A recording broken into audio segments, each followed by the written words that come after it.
Et si la raison pour laquelle vous prenez des multivitamines chaque matin n'était pas que votre corps en a vraiment besoin, mais que vous n'étiez pas censé vous souvenir de l'arbre qui pourrait toutes les remplacer? Et si la nature avait déjà résolu le problème de la nutrition complète il y a des milliers d'années, et que cette solution avait tranquillement disparu, non pas parce qu'elle avait échoué, mais parce qu'elle ne pouvait pas être appropriée? Avant de rejeter cela comme impossible, posez-vous une question. Si un seul arbre pouvait nourrir des civilisations entières, pourquoi achetons-nous encore des flacons de pilules? Abonnez-vous maintenant, car cette histoire exacte pourrait restaurer votre foi dans les miracles, non pas ceux qu'on vous vend, mais ceux qui ont grandi en silence depuis toujours. Il était une fois un arbre si nutritionnellement complet que les anciens guerriers consommaient son jus avant la bataille, croyant qu'il pouvait les aider à supporter une douleur insupportable, l'épuisement et la peur. Ce n'était pas un mythe, ni un folklore spirituel transmis sans preuve. C'était une connaissance de survie, affinée au fil des siècles, enracinée dans l'expérience vécue. Une seule plante si précieuse que la royauté égyptienne préservait son huile dans des jarres scellées et les plaçait à l'intérieur des tombes des pharaons, convaincus qu'elle protégerait leur corps au-delà de la mort et préserverait la jeunesse dans l'au-delà. Pendant plus de 4000 ans, cet arbre a tranquillement soutenu des civilisations entières à travers la famine, la maladie et la guerre, à une époque où il n'existait ni armoires à pharmacie, ni usines, ni laboratoires. Un arbre pouvait nourrir une famille. Une poignée de feuilles pouvait faire ce qu'une pharmacie moderne entière prétend maintenant faire avec des rangées de flacons et d'étiquettes. À une époque où la nourriture était rare et la médecine primitive, cette plante était un système complet de subsistance et de guérison. Et pendant la majeure partie de l'histoire humaine, ce n'était pas extraordinaire. C'était simplement la façon dont la vie fonctionnait. La nature pourvoyait, les humains apprenaient, et les communautés survivaient. Puis quelque chose a changé. Au début du XXe siècle, le monde a commencé à modifier sa relation avec la nourriture. En 1913, des scientifiques occidentaux ont découvert comment isoler des nutriments individuels des aliments entiers. Ils ont donné un nom à ces composés isolés, vitamines. Au début, cela ressemblait à un progrès, voire à une illumination. Mais en quelques décennies seulement, les grandes entreprises pharmaceutiques ont transformé cette découverte en une industrie valant des milliards, revendant à l'humanité ce que la nature avait autrefois donné gratuitement. Il n'y avait qu'un seul problème avec ce nouveau système. L'arbre existait toujours, poussant tranquillement, impossible à breveter, impossible à contrôler pleinement. Sa seule présence remettait en question l'idée que la nutrition devait être achetée, emballée et prescrite. Ceci est l'histoire de cet arbre, des forces qui l'ont poussé dans l'oubli et des questions inconfortables qu'il soulève concernant la foi, la confiance et ce que nous choisissons de croire nous soutient. Pour comprendre pourquoi il a disparu du centre de la vie humaine, il faut d'abord comprendre ce qu'il est réellement. Pour comprendre pourquoi cet arbre est devenu une telle menace, vous devez d'abord comprendre ce qu'il est réellement. Ce n'est pas un légume au sens où la nutrition moderne classe les aliments. Ce n'est pas un complément. Il ne s'intègre pas parfaitement dans les tableaux, les pyramides ou les directives alimentaires enseignées aujourd'hui. Cet arbre est une anomalie biologique qui viole tranquillement presque toutes les règles sur lesquelles repose la science nutritionnelle moderne. La plupart des plantes sont célébrées pour exceller dans un domaine. Les épinards sont loués pour le faire. Les oranges sont associées à la vitamine C. Les carottes sont promues pour le bêta-carotène. Un régime alimentaire équilibré, nous dit-on, nécessite de combiner soigneusement des dizaines d'aliments différents, chacun apportant une petite pièce au puzzle nutritionnel. La santé, selon ce modèle, est quelque chose d'assemblé par la variété et la consommation constante. Cet arbre refuse de suivre cette logique. Un seul spécimen produit des feuilles qui contiennent les 9 acides aminés essentiels, formant un profil protéique complet. Selon l'éducation nutritionnelle conventionnelle, ce niveau de complétude est censé être exclusif aux produits animaux ou à des combinaisons végétales soigneusement conçues. Pourtant, il existe ici naturellement, poussant à partir du sol, sans laboratoire ni intervention. Et ce n'est que le début. En 2017, des chercheurs de l'Université agricole du Bangladesh ont mené une analyse nutritionnelle complète publiée dans l'International Journal of Biological Research. Ils ont testé des feuilles fraîches récoltées dans plusieurs régions, Ce qu'ils ont trouvé a remis en question des hypothèses si profondément ancrées que les résultats semblent presque incroyables. Les feuilles fraîches de cet arbre contiennent jusqu'à 29% de protéines en pois sec. À titre de comparaison, les épinards, largement commercialisés comme un légume riche en protéines, en contiennent moins de 3%. La différence n'est pas subtile, elle est structurelle. Les niveaux de vitamine C varient de 188 à 279 mg pour 100 g. Les oranges, le symbole culturel de la vitamine C, ne contiennent que 53 mg.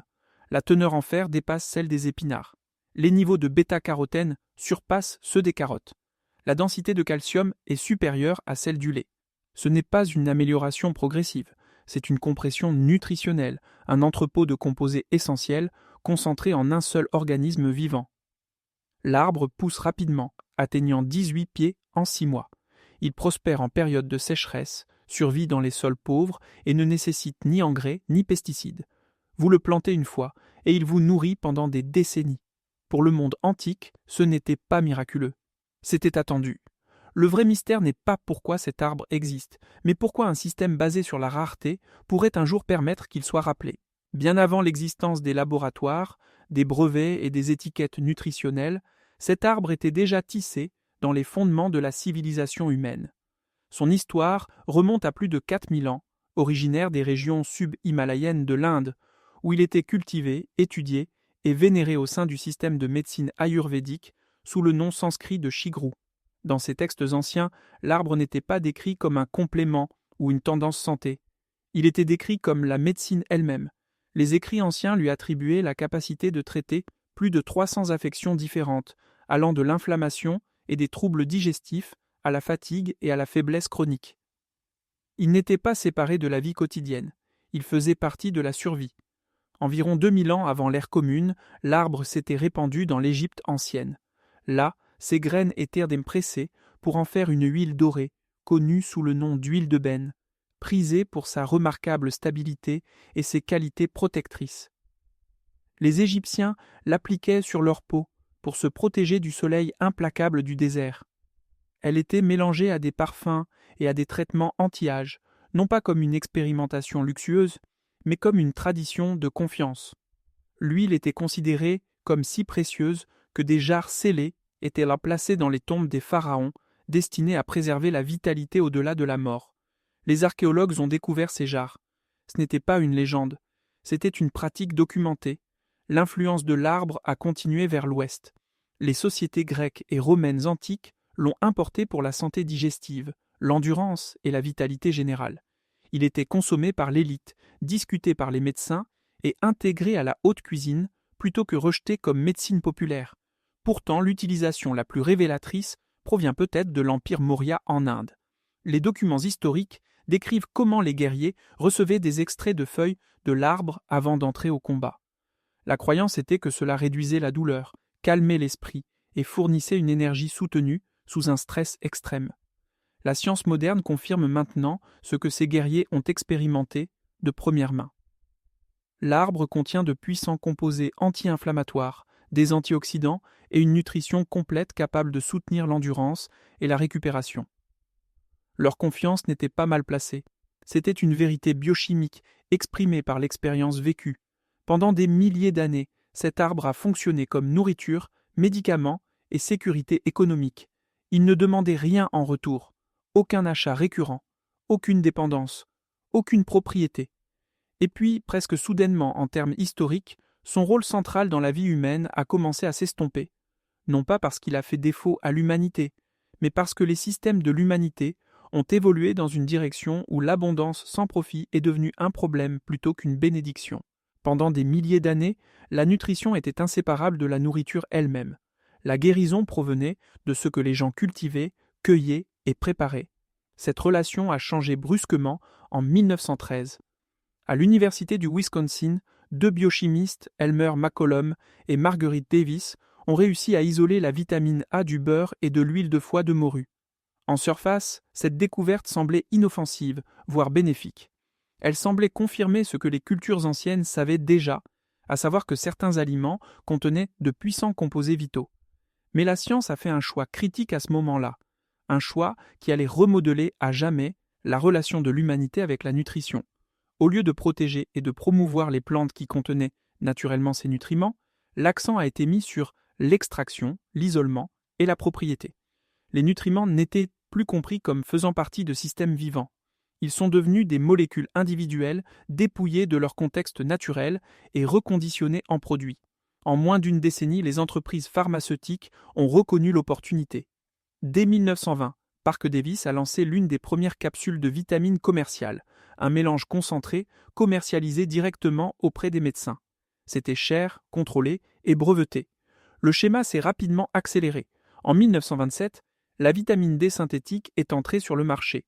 Au début des années 1930, de grandes entreprises chimiques ont perfectionné les procédés à l'échelle industrielle pour fabriquer les vitamines A, B, C et D à des coûts rapidement décroissants. Ce qui a commencé comme une curiosité scientifique est devenu une industrie mondiale. La nutrition n'était plus quelque chose que l'on cultivait, c'était quelque chose que l'on achetait de manière répétée. Ce nouveau système véhiculait une hypothèse cachée, une rarement remise en question. Il affirmait qu'une nutrition complète ne pouvait pas provenir uniquement de l'alimentation de manière fiable. Il suggérait que la vie moderne nécessitait une supplémentation, un dosage précis et une intervention pharmaceutique. Selon ce modèle, l'abondance est devenue gênante. Une plante qui fournissait une nutrition complète sans usine, chaîne d'approvisionnement ou brevet ne représentait pas un progrès. Elle représentait une perturbation. L'arbre s'opposait directement à cette logique émergente. Il ne nécessitait aucun laboratoire. Il ne pouvait pas être possédé. Ces nutriments existaient en équilibre plutôt qu'en isolement. Ils demandaient aux gens de faire confiance à la nature plutôt qu'au marketing. Et cela le rendait incompatible avec un système conçu autour de la rareté et des revenus récurrents.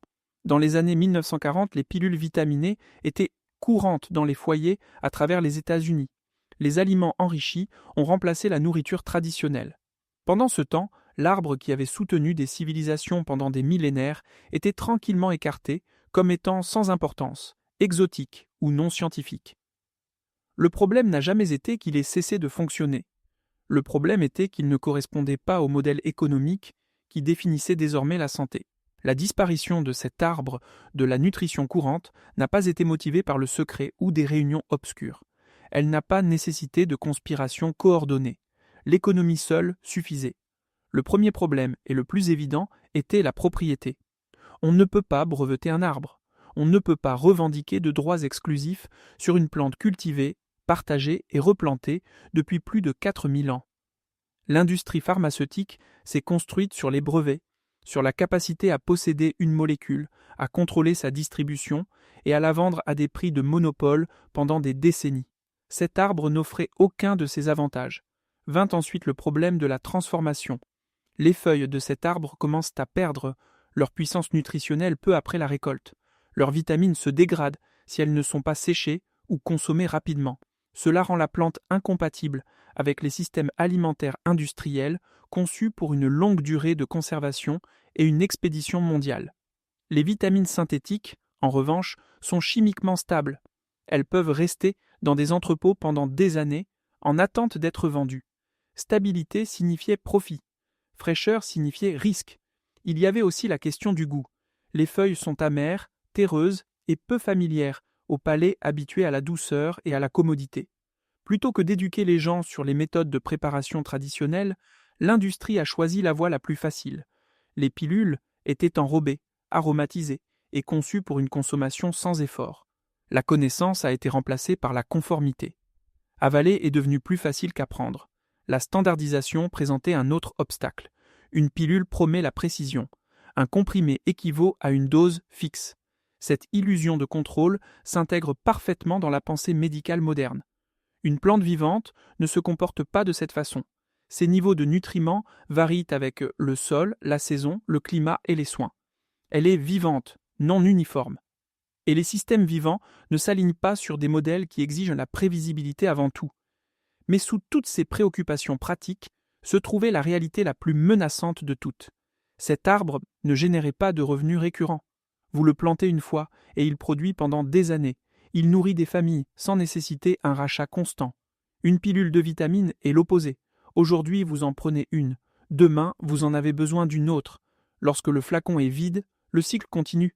Il ne s'agissait jamais simplement de santé, il s'agissait de modèles commerciaux construits sur la dépendance. Alors que les entreprises investissaient des milliards dans la synthèse de nutriments et le lobbying auprès des gouvernements pour enrichir les aliments transformés, l'arbre a été laissé pour compte.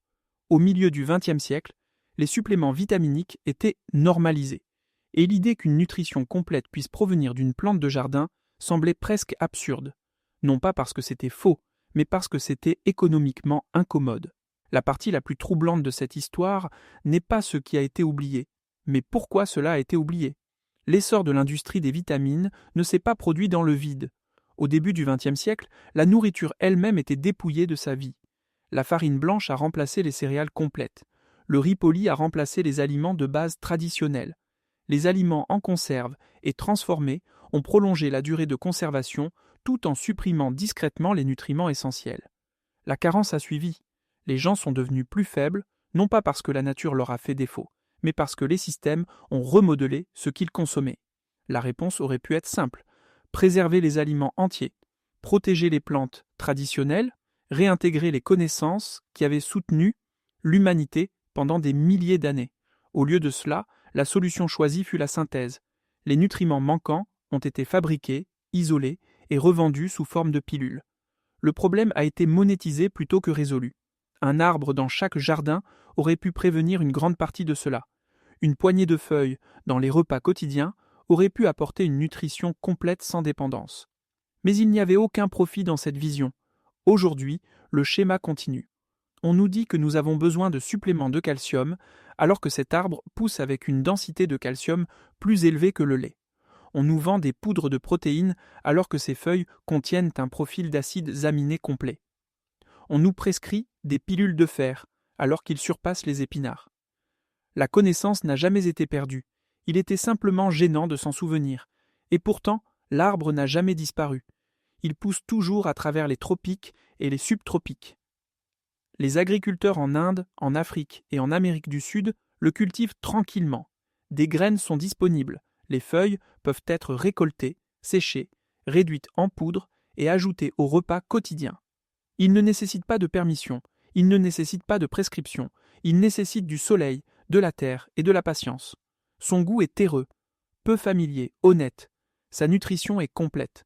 Ceci n'est pas un argument contre la médecine moderne. Les vitamines synthétiques ont sauvé des vies là où l'accès à la nourriture est limité. Mais elles n'étaient jamais destinées à remplacer le fondement de la nutrition. Elles étaient destinées à être des solutions temporaires, non des dépendances à vie. Quelque part en chemin, la foi a changé. La confiance s'est éloignée des systèmes vivants pour se tourner vers les entreprises, les marques et les promesses imprimées sur les flacons. L'histoire de cet arbre est finalement une question morale. Elle demande ce que nous choisissons de croire nous soutient. Elle demande si l'abondance peut être digne de confiance quand elle ne peut pas être possédée. Planter cet arbre aujourd'hui n'est pas seulement un acte agricole, c'est une déclaration, un refus silencieux de croire que la santé doit toujours être achetée, une reconnexion avec une sagesse plus ancienne que l'industrie. Maintenant, je veux vous entendre. Croyez-vous que la foi n'appartient qu'à la religion, ou influence-t-elle également la façon dont nous faisons confiance à la nourriture, aux médicaments et au système de pouvoir dans notre vie quotidienne? Feriez-vous confiance à quelque chose cultivé par la nature ou à quelque chose d'ingénierie et revendu? Partagez votre point de vue dans les commentaires. Prenez position. Votre voix fait aussi partie de cette histoire.